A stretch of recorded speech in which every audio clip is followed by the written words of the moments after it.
Menteri Hukum dan HAM Yasona Laoly berencana membebaskan napi koruptor karena corona. Alasan utamanya, lapas yang kelebihan kapasitas akan membuat penyebaran virus ini tidak terkendali dan jika satu tertular akan membahayakan semua. Menurut hitung-hitungan Yasona, minimal 30.000 napi akan bebas. Itu belum termasuk napi koruptor yang akan mendapatkan berkah pembebasan juga.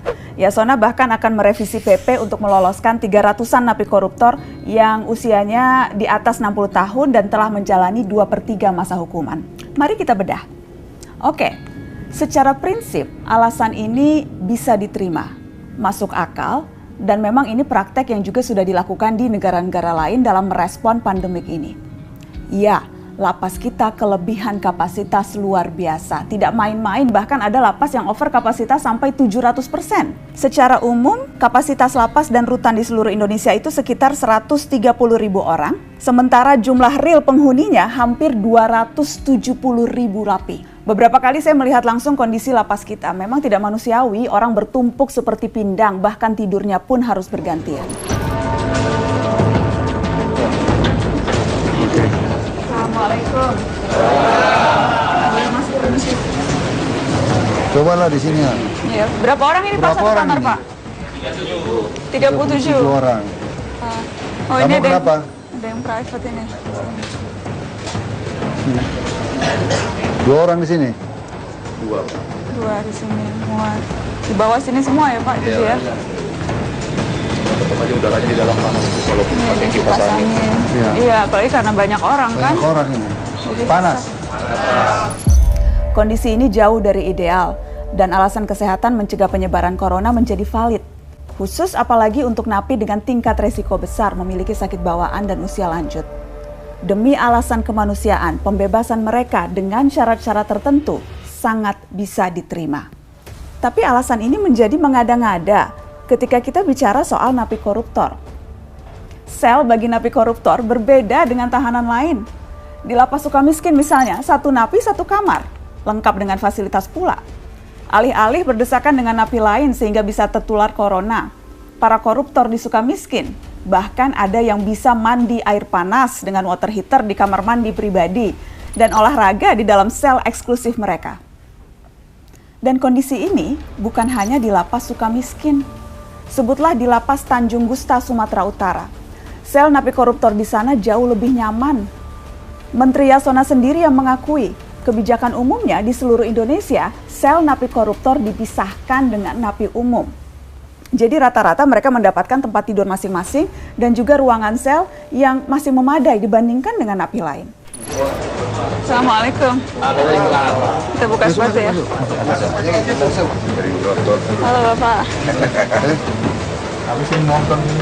Itu soalnya ada TV di sini Pak ya? Ya, tapi di luar, Bu. Jadi bisa nonton. Di luar mana? Kita, Pak, ujung-ujung kita nggak kasih. Oh. Untuk umum. Untuk umum. Kalau di dalam nggak ada, Pak. Oh, nggak boleh. Ini daftar namanya ya Pak? Iya. Ini Ada berapa orang Pak? 19. 19 di dalam sini. Iya. Tuh.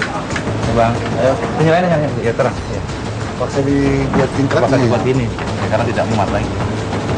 Jadi 4 di bawah, kemudian 4 di atas, 8, terus di atas ini lagi, di atas itu ya. Itu dua sudah. Oh, di atas ini 2, ini, sama itu. Tapi berarti satu orang dapat satu tempat tidur ya Pak? Karena tadi di sana satu kamar bisa 40. Ya. 40 orang. Ruangannya mungkin agak beda. Agak besar. Iya, tapi nggak terlalu jauh juga lah mungkin. Besar. Kalau ini. Emang kalau mengatur penempatannya itu gudangnya juga agak Karena harus dipisahkan pikor dengan ini ya. Itu harus maksudnya karena memang undang-undangnya atau karena lebih ke kebijakan setiap rutan atau lapas? Iya, pada umumnya kan tipikor dipisahkan sama dengan di Sukamiskin. Tapi itu Jadi memang kebijakan yang sejak dulu ya. Kebijakan yang memang diambil. Itu dari segi fasilitas. Sekarang mari melihat angka. Dari hampir 250.000 napi di seluruh negeri, yang napi koruptor jumlahnya sekitar 4.500-an. Berarti itu sekitar 1,8% dari total napi. Jadi pembebasan napi koruptor dengan tujuan menghambat penyebaran COVID-19 di lapas menjadi tidak relevan karena angkanya sangat kecil dibandingkan dengan napi kejahatan lain, hanya 1,8%.